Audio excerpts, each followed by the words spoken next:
Imagine you're alone in a place far from the safety of home, surrounded by pitch-black darkness, and the only sound you hear is the unsettling rustle of leaves and something else, something lurking in the shadows.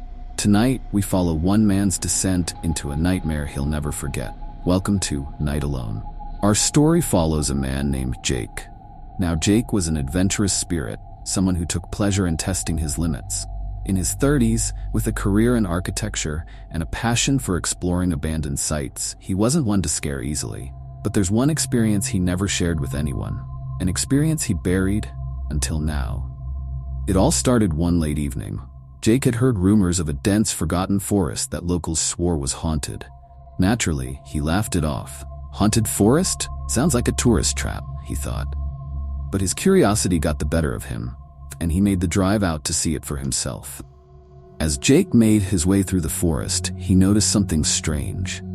A chill in the air, a silence that felt off. You know that eerie feeling when everything's just too quiet? Like even the animals know to stay away?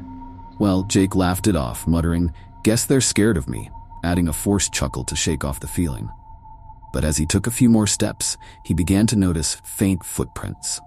And not just any footprints. Barefoot, deep impressions, each one pointing directly into the darkest part of the woods.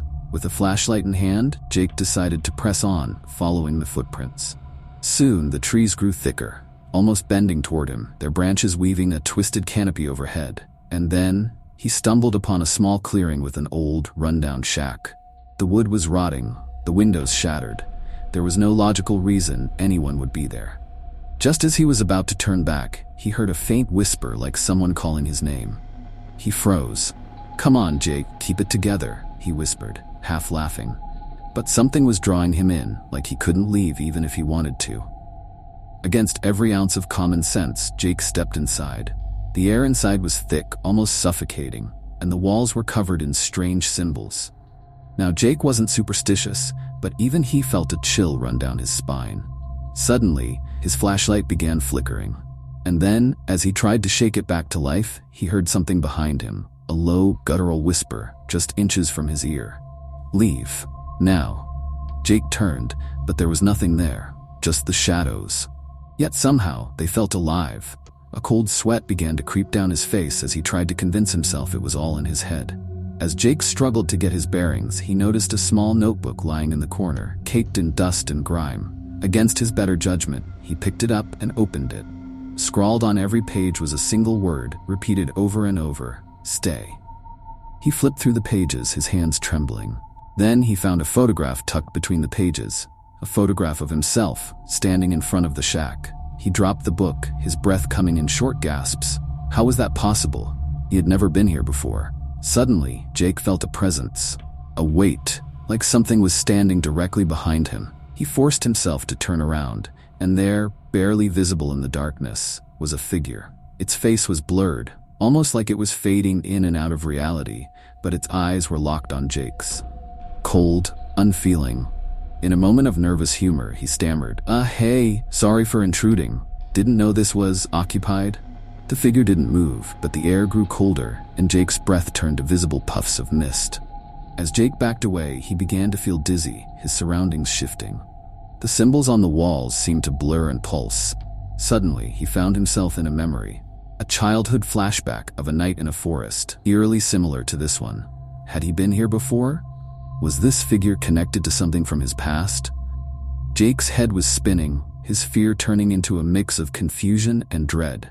He was trapped between reality and memory, as if the forest itself was pulling him into another realm. Realizing he had to get out, Jake ran.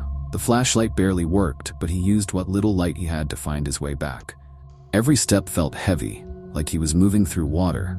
And behind him, he could hear the faint, relentless whisper, "Stay, stay." Just as he saw the faint glow of his car's headlights in the distance, he tripped over something. Looking down, he saw a grave marker, half buried, with his own name carved into the stone.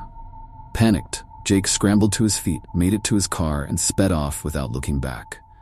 As he drove away, his mind raced, trying to rationalize what had happened. It was a prank, he told himself, but the whispers, they still echoed in his mind. Days later, Jake tried to talk about it, but something always stopped him. the words wouldn't come. And sometimes at night, he'd wake up in a cold sweat, hearing that same faint whisper, "Stay." Did he escape? Or did a part of him remain in that forest, forever bound to its eerie depths? No one knows, and Jake, he never spoke of it again. Some places are best left alone, their secrets buried in silence. If you ever find yourself drawn to the unknown, remember Jake's story. The night may be quiet, but something is always listening, waiting. Would you be brave enough to venture into the darkness, alone?